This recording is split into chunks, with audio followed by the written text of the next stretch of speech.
So I guess more beyond just the accuracy jobs daily, there's a more general sort of job scheduler. So you could say, hey, Luka, can you every day post this journal? So if a junior accountant asked the wrong question, or like there were themes in the questions that were being asked, you could then give a summary to the head of finance that would say, oh, Chris has asked about how to post accruals 3 times this week. Maybe they need a bit of training on that or whatever. I think the paradigm shift, I don't think has happened yet. And I don't think pure chat will facilitate the paradigm shift into whatever the new world is, where we use these AI models religiously. Something that we really want to do is figure out what interface it is that makes the OpenAI concept really valuable. I don't think it's provided like game-changing relief to people's problems. I don't think it's provided a structural shift in how people operate. And I think that structural shift will come with UI innovation.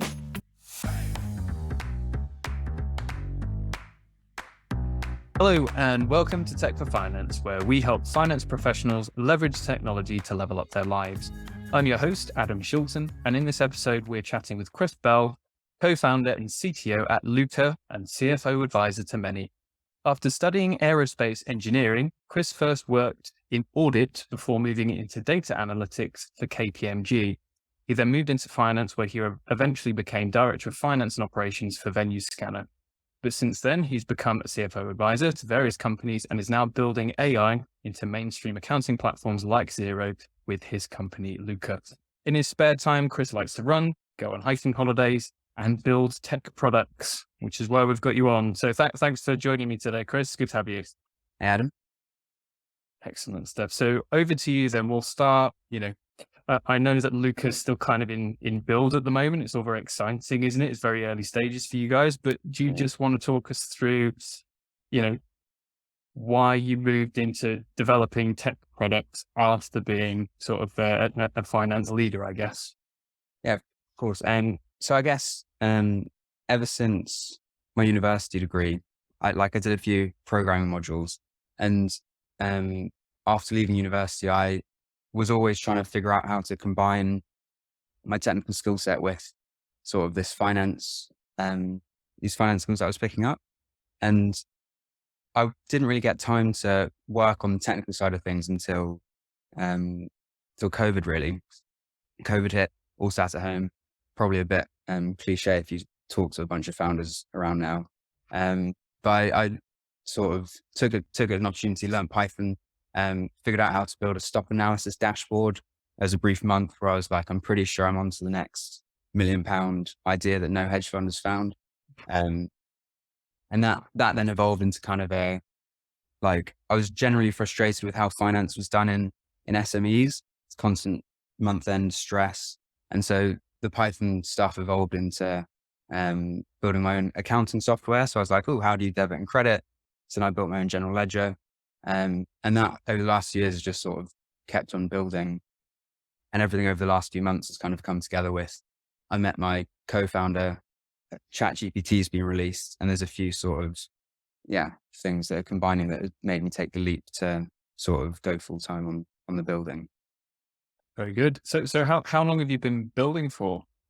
Well, so on and off for 2 years, various different products. The most recent version on top of ChatGPT since the start of the year. So we've been going for sort of 6 weeks or so now. Okay. And so I love this stuff, and we could talk forever, right? But so this is relevant to the audience, which is finance professionals that are curious to know a little bit more about, some of these emerging technologies, and we'll get to talking about how your solution works and why people should be building something like ChatGPT into the solutions that they're already using. But you mentioned there you've seen it from the other side, SME, finance and accounting, long months ends, lack of automation, that sort of stuff. Was that where this was conceived then? Did you sort of take a step back and think, right, well, what problems am I looking to solve? So do you want to talk a little bit more about that? Yeah. Absolutely everything's born out of my own experience. And I think the sort of root of my frustration and my thesis with how I'm building is that a lot of accounting products don't think about accuracy. They forget that the purpose of accounting is to record information accurately, and they focus very much on the operational interaction with the rest of the business. And so my core frustration really all started with month end, and every month I seem to be correcting the same transactions where people had miscoded or whatever. And it baffled me why there wasn't something that just sort of analyzed your accounts, checks what last month was, checks what this month was, and sort of fixed everything based on that. And that's sort of where it's all started snowballing from. Okay. And just scratching into that a little bit further then. So you said on the coding side of things, why am I still correcting the things that I've corrected a million times before? Is that what you'd expect as sort of more traditional checking, like the credits and debits are in the right places and coded to the right GLs? Or is it a bit more advanced than that? Because especially with some of these more modern solutions, it's not just credit and debits, but it's the concept of, dimensions, cost centers, that sort of stuff as well. So is it just debits and credits corrections, or are we looking at, some of the non-financial data that overlays on that, I guess? I think ultimately the answer is everything. But yeah, I think always, you always just need to start with the simplest problems. And I think there is certainly in smaller businesses, there's enough of a problem just looking at account code, account code coding for invoices. And realistically, once that's solved, adding in dimensions and segments and all that other stuff wouldn't be too complicated on top of that. So alongside month-end corrections, automating that piece. So what we're talking about there, are we talking about a validation that on point inventory, something says that doesn't look right, why are you doing that? Or is it retrospective? Are we getting to a period of activity and then it's drawing our attention to after the fact data? So again, long term, the ideal would be point of entry running checks, and the pie in the sky idea would be to integrate with the auditors and get the auditors plugged in. And so every time someone enters a transaction, you fire something off to the auditors to say, hey, this has happened. Is it okay? They would say yes. And then when you get to the end of the year, everything's just checked and you move on. Because systems are the way they are at the moment, and it's difficult to integrate with a few of the existing accounting providers, it would need to be more on the side of run a job every day that checks all the transactions posted in that day, compare it to yesterday, and go from there. I guess I should say that the accuracy concept is where sort of my foundations come from. But I think from playing around with OpenAI and ChatGPT, we feel that there's probably a lot more. There's sort of just search functionality that we can build that is probably going to be a much simpler problem to solve, but probably has some equal or more value in the short term anyway. And again, long term, ideally you would solve everything. And I think AI can solve everything in certainly the finance operations space. But I think search is probably what we'll start with. Okay. So we've got accuracy and running jobs to make sure that, that there's not any sort of outliers or anything going wrong. We've got, I suppose, querying, asking questions to a bot or wherever it happens to be to search and make that process easier. Are there any other areas of automation? I mean, obviously I'm working with quite a lot of customers on stuff like AP automation and that sort of stuff as well. So what is the remit of this? Are we quite narrow, or is the potential not just GL, but other areas of finance as well? Yeah. So I guess more beyond just the accuracy jobs daily, there's a more general sort of job scheduler. So you could say, hey, Luka, can you every day post this journal? Can you message that person? Can you get approval for this? And so, I guess there's scheduling stuff, interaction with email, I think would probably come pretty quickly once we get sort of the core functionality up and running. So monitoring the account's inbox and sending email chases or just responding to very basic things. And also I think something quite powerful is approval workflows. So if, say, a salesperson wants an invoice changed, they could, rather than Slack the accounts assistant, they would Slack Luka. Mhm. Luka would then know who they need to get approval from. They would say Slack the head of finance and say, hey, so-and-so wants to change the invoice from 100 to 200. Is that okay? Head of finance responds yes. And then the action is taken in Xero. And I think that approval flow is quite powerful, and is something that doesn't happen at the moment, but that creates quite a lot of stress, certainly anecdotally from the people that I know. So we're almost saying there that if you do have these technologies built into stuff like Slack and Teams and those collaborative workspaces, I guess, you've almost got like a finance admin assistant that's kind of not a person that you're paying for. And again, we're encroaching in scary territory of replacing jobs, but we're not replacing, we're repurposing. That's what we always say. But that's definitely what it sounds like. Yeah, and that is 100% what our vision is.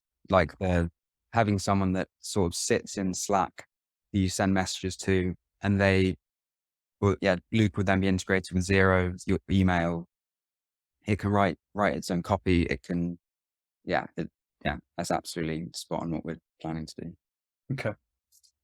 We'll get into the ChatGPT and the open AI bit in a second. Yeah. But I'm just curious, and this wasn't in the questions that I asked you before, but I've got a decent amount of experience with quite a lot of finance and accounting software, shall we say.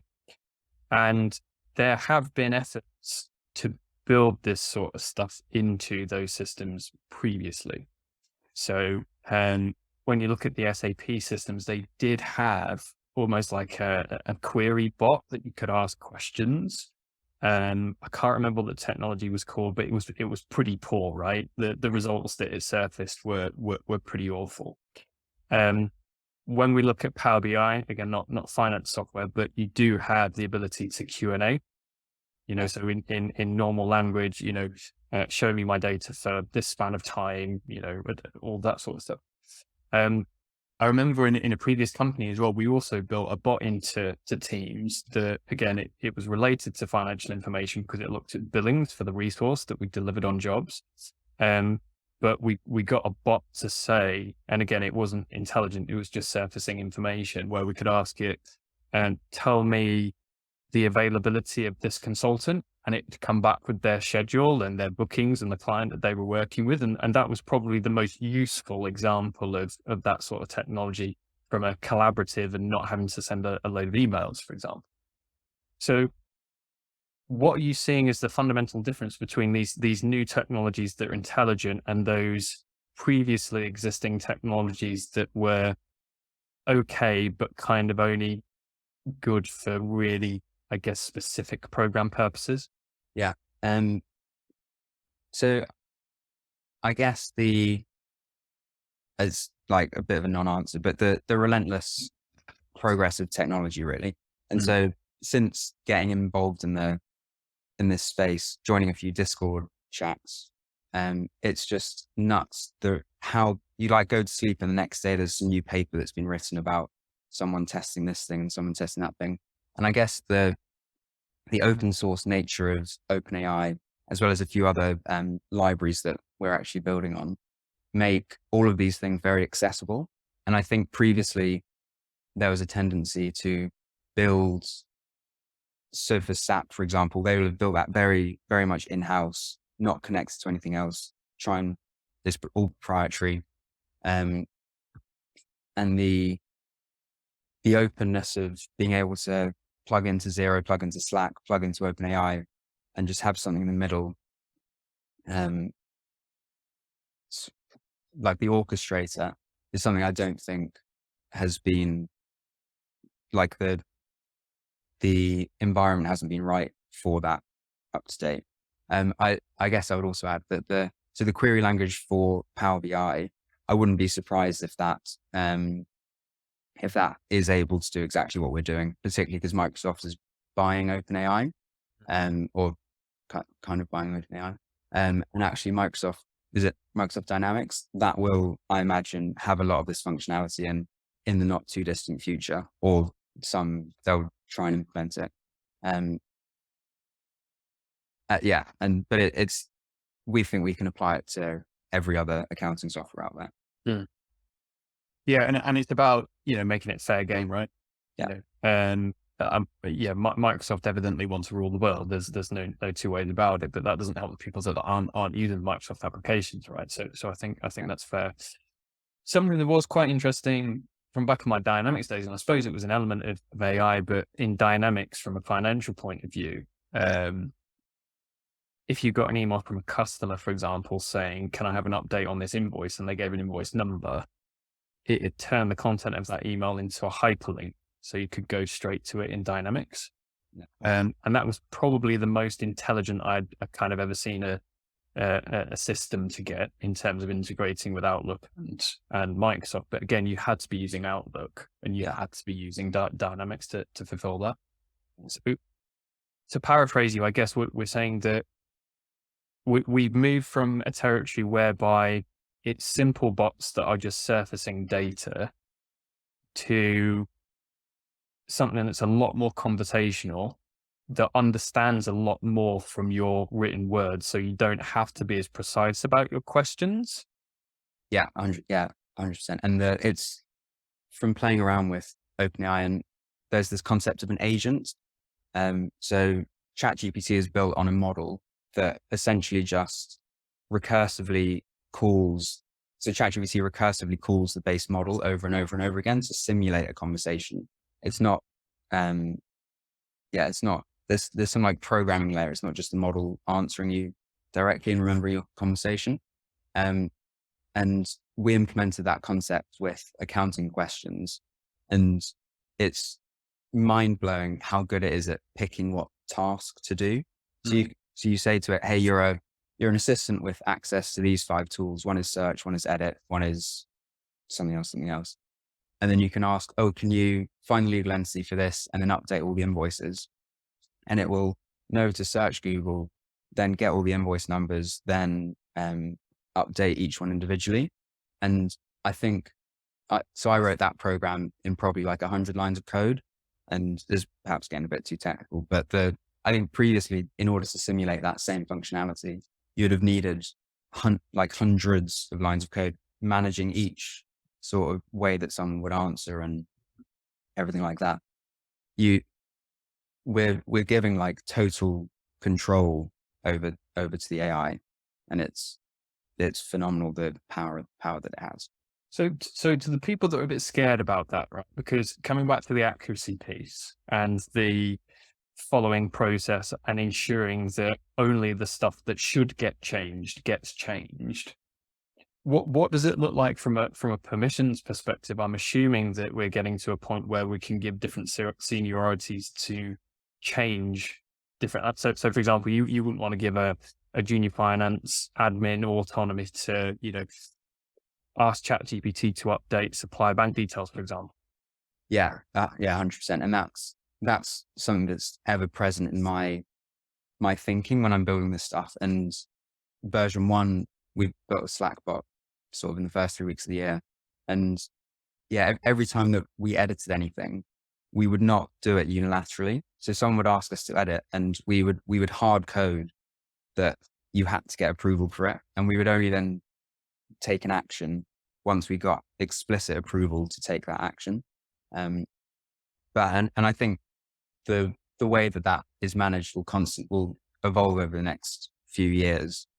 But I think that will be a common theme with AI. I think AI is actually surprisingly it's much easier to implement at a higher level, where the level of accuracy required is much lower.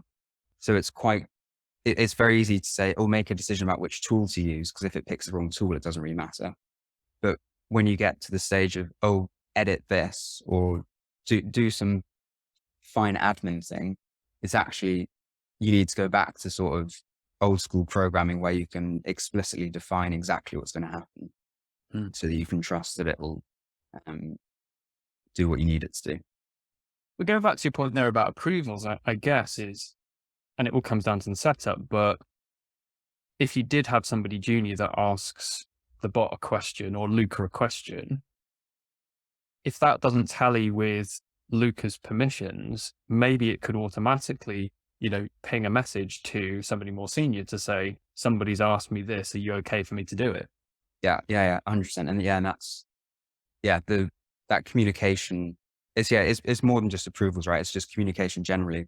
And again, pie in the sky, it'd be great to sort of build in like some sort of training thing into it. So if a junior accountant asked the wrong question, or like there were themes in the questions that were being asked, you could then give a summary to the head of finance that would say, oh, Chris has asked about how to post accruals 3 times this week. Maybe they need a bit of training on that or whatever. And bit of a segue. So thinking out loud then, because what we often find, well, what I find in my world is that businesses grow, processes evolve, often get more complicated. Basic accounting and finance systems aren't fit for purpose anymore. So they have to go through this whole transformation piece to move on to the next level. But what I'm hearing here is that maybe the sorts of applications that you're building will increase the longevity of existing solutions, because they're able to build in automation to a platform that gives them access to something that's more scalable without having to completely migrate to a different system. Yeah, 100%. And going back a couple of years, what I wanted to, when I was trying to build an accounting software, I was very conscious of the fact that there was this huge gap between QuickBooks, Xero, and then the NetSuites, Microsoft Dynamics, etc. And like in concept, an accounting software is really simple. It's just a list of transactions with different ways to interact with those transactions.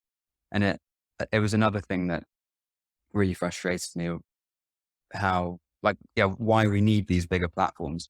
Very often, the only reason that you need the platform is for the other stuff, is for the, Michael, my co-founder, always has this thing that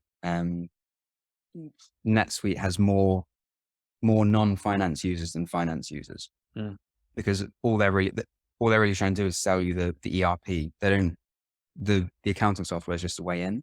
And so, absolutely building the tooling to connect an accounting software to all the other systems around, should, no reason that the ERPs won't be obsolete.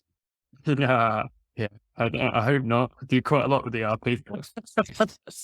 I mean, there are some limitations though. Obviously, there is a certain transaction limit in Xero, right? So by that time, you'll probably get to the point where you are developing with larger ERP systems anyway, right? I'm sure that's in your future timelines. That and maybe building our own general ledger at some point. Oh, right. Okay, fine. Well, maybe we'll have a round 2 at some point then. But no, it is it. Yeah. And again, we could talk about this forever and a day, because I do use ChatGPT quite a lot.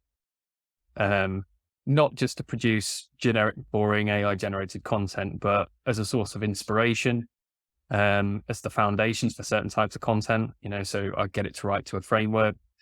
But as soon as you start getting into prompt engineering, which I suppose is the buzzword at the moment of how do you ask better questions, that's where things become infinitely more interesting. So we're almost past capability. We're into quality of the questions. So just from what you were saying there previously about asking it a question and getting it to go off and do something. I mean, that's coming back to the point about systems. Some systems do have limitations, especially if you've got, say, a multi-company, multi-entity environment.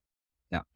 Some systems do it, some systems don't. But for the systems that don't allow you to, say, create a supplier in multiple companies in one go, this is where being able just to ask, look, hey, create me this supplier in all of my companies. Yeah.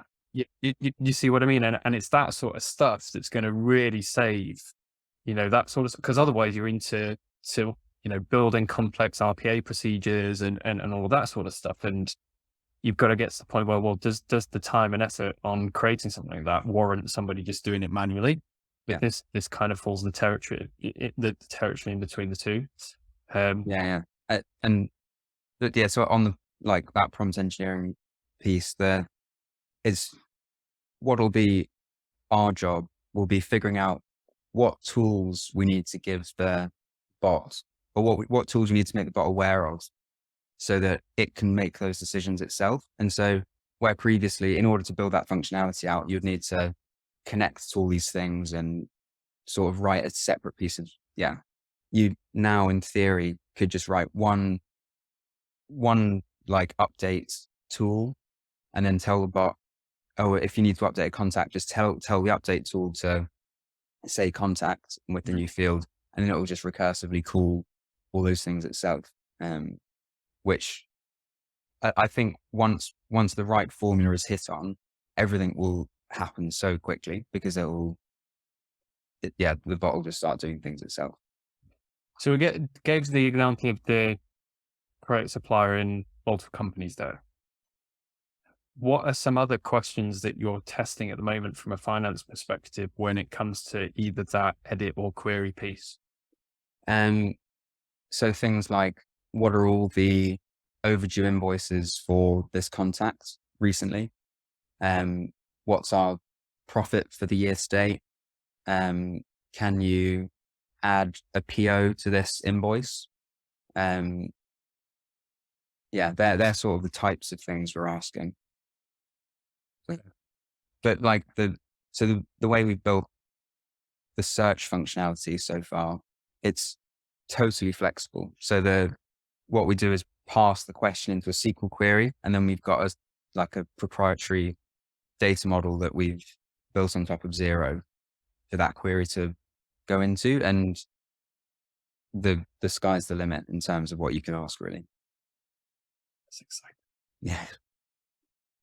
So when we look at Luka right now, then, so we've said you're still in build stages. There is an element of free access. Correct me if I'm wrong. At this stage, to people that people can go and have a look. Essentially, am I correct in saying that? No, actually. So I think the website that you were looking at is out of date. By the end of the week, there should be a free thing that you can go and look at. By the time this comes out, we'll be past that. Is that going to be the LukaHQ.com, or is that a different URL now? Yes, it will be LukaHQ.com. LukaHQ.com. So I'm looking at, and you can tell me off for speaking about the link that I've got at the moment. But I'm just looking, and I will share a screenshot in the show notes, which you can approve before it goes live. But what I'm looking at the moment is separated into dashboard, accruals, prepayments, deferred income, and so on and so forth. So I think that is out of date. That was a variance analysis tool, which a lot of the back end of that I'm still using. So some of the error checking we'll use, and the data model that goes into that, we're currently using. But the output there, we've moved on. Okay, no, that's fine. So by the time this comes out, assuming that we've got that next iteration available, what are you hoping that people are going to be able to go in and have a play with? It'll essentially be a mirror of ChatGPT, but just with access to Xero. So you would log in and connect to Xero, and then just start asking questions, basically. Depending on when this comes out, hopefully we'll also have a Slack integration, so you can ask the same commands in Slack, as well as I'd love to have a beta test of an email monitoring platform to sort of try and extract actions from emails. That would be really cool. But at least at a foundational level, we're basically going to have a ChatGPT for Xero in no time at all, which is really cool. Cool. And alongside that, and if you're not doing it, maybe it's a thought. You're going to have like little prompts when people log in to say, here's an example question that you can ask, or is there going to be like an FAQ where people can go and sort of learn a bit more? TBC, but we definitely will. We'll try. So this is, we're currently building version 2. Version 1 was a pure Slack bot where now we're doing a web app, and it was a bit more restricted. But yeah, we definitely got that learning that if you don't tell people what to ask, they ask stuff that you really don't expect. And we did not answer any questions. Fine. So I'll tell you what we'll do then. So when we've got the show notes for the podcast sorted, you can give me some example questions. Yeah. So what we'll do is we'll have the link to Luka in the show notes, and then below that we'll just give people some example questions. Yeah, which means that they click the link, copy and paste the questions, and they can give it a go. Yeah, sounds good. That work? Perfect. So I'm going to go off on a little bit of a tangent now, moving slightly away from ChatGPT for Xero, because I'm more curious about the sort of tools that you guys are using in a business to work productively, I guess, at the moment. So, do you have like any sort of project management apps, and anything cool that you can share? Because I love this sort of stuff.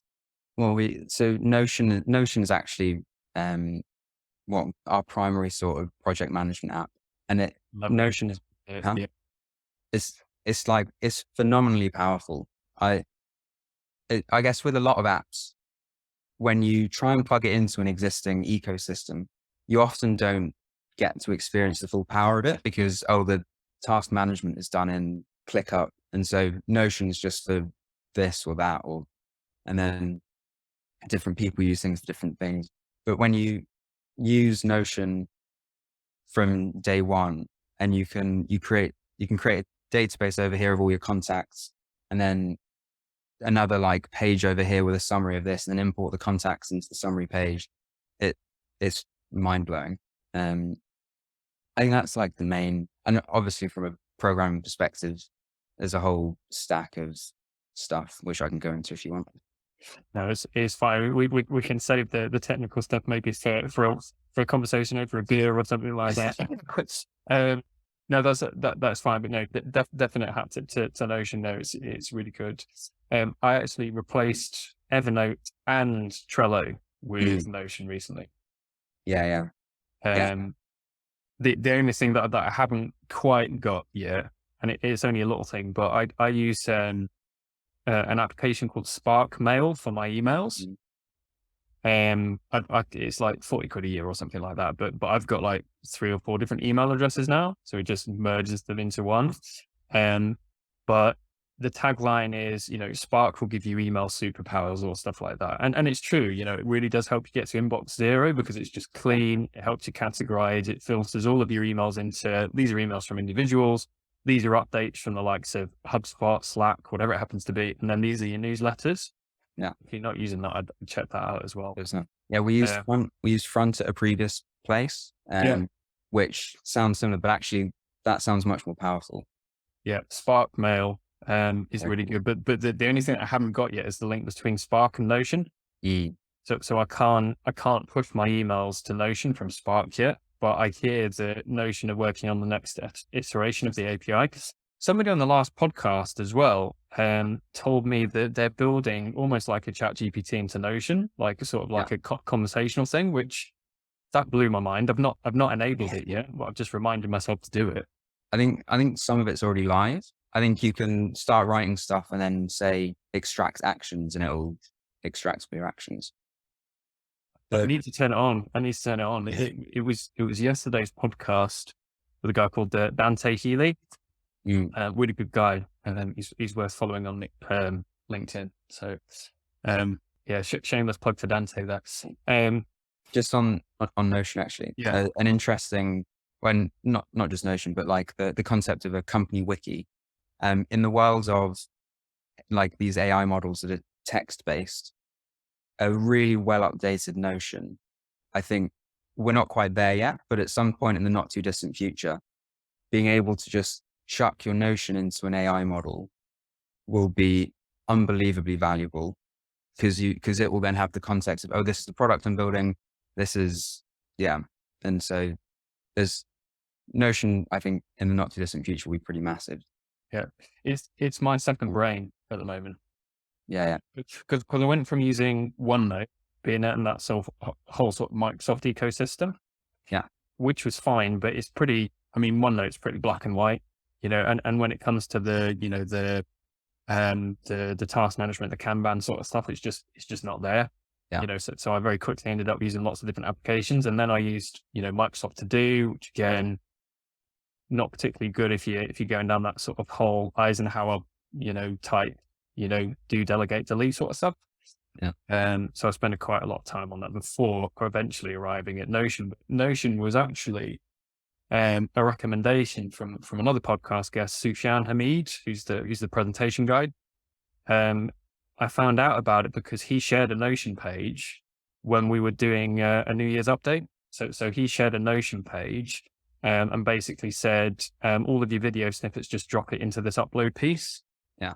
So from a collaborative perspective, I thought that was just absolutely ace, and it was so easy. So that's what got me hooked on it. Yeah. Should I turn my light on? Or, like, is this a visual thing or? It's fine. I can still see it. It's okay. Okay, cool. So the question that I tend to ask at the end of these podcasts, and you've mentioned Notion there as one, but the question is, what Apple gadget could you not live without? And this is both personal and professional. A lot of people say it's their smartphones, but I prefer getting a bit more detailed than that. So do you have a specific or gadget that you like to use that's a little bit more niche than just a smartphone? I spend a lot of time on Reddit. And so actually, I spend time on Reddit just to like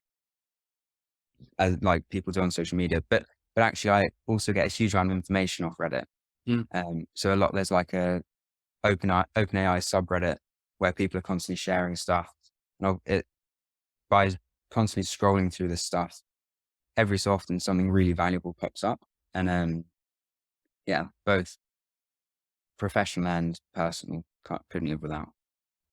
Reddit's an interesting one. I've been getting more and more into it. And for people that aren't with Reddit, just to demystify what a subreddit is. So Reddit is basically an online community, and software vendors, different applications, they've all got kind of like community groups, don't they? And those community groups are what classed as your subreddit. Hence why you've got a ChatGPT subreddit that is a list of community members talking everything ChatGPT, right? You can subscribe to these subthreads, can't you? And the thing that's quite interesting is that they're quite heavily moderated. And I've been seeing them come quite high in the top of search results at the moment because it's good quality validated data. It's not just a web page where anybody could write anything. It's almost self-correcting because you've got an active community that is helping each other and making sure that stuff's accurate. So yeah, I think it's a really good resource. Yeah. And you get some it's where a lot of like geeks end up going. And because of that, you get some like really skilled people commenting on things. So that there are certain questions and you'll get like someone respond saying, "Oh yeah, I actually just did a PhD in this." No. Yeah. And so but you obviously need to approach everything with like a critical lens, but all the PhDs on there can't all be fake. No, yeah, 100%. And as I say, they're moderated as well. Yeah. So that there is somebody that is constantly making sure that people are following guidelines. Yeah. And this is a complete tangent recently because we talked previously about the Microsoft relationship with OpenAI and the future prediction. And I think they're already doing it with the advent of Bing Chat. Yeah. Whereby, they're building ChatGPT into just Bing search, which I think is good. And of course, Google are quaking in their boots at the moment because it's a proper threat for them. But what we are going to see, unless there is the proper merge between the likes of chat and these search engines, that Google search is going to reduce. So people are going to be using chat instead of just using standard Google searches, for example. So we have been recently looking at, right, well, where do we spend our marketing dollars? Because if people are searching in different ways, do we want to be heavily invested in the likes of Google for advertising? So we did actually start looking into Reddit as an advertising mechanism, as silly as it sounds. But we had a chat with the guys at Reddit, and we quickly determined that actually from a marketing to build awareness of a solution, maybe not so good, but if we were looking for consultants or software engineers actually advertising for new jobs on Reddit, they're seeing a lot of success with at the moment. So, a bit of food for thought there. Okay. Maybe hedge your bets. Don't just use the LinkedIn recruiter and the LinkedIn job posting. Use Reddit for jobs as well. I think that was a fair shout. Yeah. I love Reddit, so use it for everything. Fine, no worries. So we'll post all of the stuff in the show notes. Are you okay with people to sort of follow you on LinkedIn and that sort of stuff? Yeah. Is there anywhere else people can find out more about you? No, I guess I should probably make a Twitter account, shouldn't I? I don't have one. But no, yeah. Follow on LinkedIn. Fine. And your LinkedIn, I'll give the link because it's something like Chris-Bell-A30A0B58 or something like that, which is hard to remember. So I'll just put the link in the show notes for everybody that's interested. And then the webpage, when it's released, will be Luka, LUKA, HQ.com. Yeah. Fabulous. Can I actually just add a final thing? Yeah. Which I don't think we touched on, but I think speaks to the Google Microsoft sort of competition. And I think the paradigm shift that will come won't necessarily, I don't think it's happened yet. And I don't think pure chat will facilitate the paradigm shift into whatever the new world is where we use these AI models religiously. I think Google are perhaps slightly more ahead in that when you search for, say, the Super Bowl, you don't just get like a text response. You get every single piece of information that you may find useful related to that search. So you get all the player stats, all the news articles of this or that. And then what Google have been doing has been making that interface interactive. So you hit a drop down, gives you some more information, and you can sort of collapse that thing and then sort of research. And I think something that we really want to do is figure out what interface it is that makes the OpenAI concept really valuable. So I think so far I don't think it's provided game changing relief to people's problems, or it's provided sort of nice, slightly quicker ways to Google so far. I don't think it's provided a structural shift in how people operate. And I think that structural shift will come with UI innovation. Yeah, it's about, I think you're right. I think people have in the most part had a bit of a look at ChatGPT, signed up for a free account, given it a bit of a go, thought, oh, that's quite cool. Let's ask it some silly questions, but then not really invested the time into learning how to do the prompt engineering and to ask better questions. Yeah. And I think to come to your point there, that's one of the big hurdles is how do we make this easier? How do we build this into people's workflow almost without them really, without somebody thinking I'm using ChatGPT, how can we make that workflow as seamless and as, in a way that interrupts them the least? You see what I mean? Without them having to do a ton of research and effort in how to use a tool. So I think you're right to point to that piece. Yeah. And I guess, whatever the future is, prompt engineering can't be part of it. Yeah, 100%. Yeah. The way I ask a question cannot impact the functionality that I get back, or else, it's not solving a generalized problem. It's solving a problem for a very specific set of people who know how to ask that specific question. Yeah. That's interesting because, and I've had this chat recently. So in the way that you and I are talking now, because we're humans and we've had lots of conversations, we subconsciously fill in the gaps. So I know the meaning of what you're saying. Yeah. So, and it's easier for me to respond to a question because I can fill in the gaps. Yeah.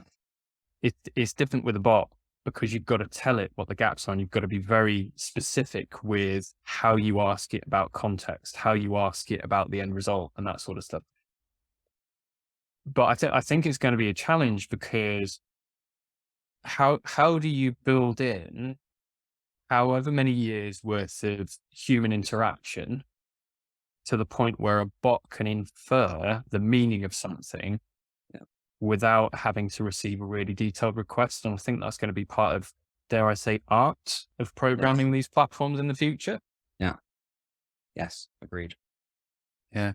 It's interesting to see where it's going to go, but yeah, I'd love it. You're absolutely right. I don't really want to have to ask a question that's 2 paragraphs long to ChatGPT, telling it, I want you to act in this way. I want you to produce, 3 pages of content split into this format. I just want it to know. Yeah. And doing I don't know if you know about fine tuning, where you take like a ChatGPT model and then teach it more about your specific use case. Like a way to solve that problem is to provide training data on a business level. So each business has their own fine tuned thing. But again, you run into a similar issue where you need so much context and at a very nuanced level. And then, and you're constantly switching between high, low. There's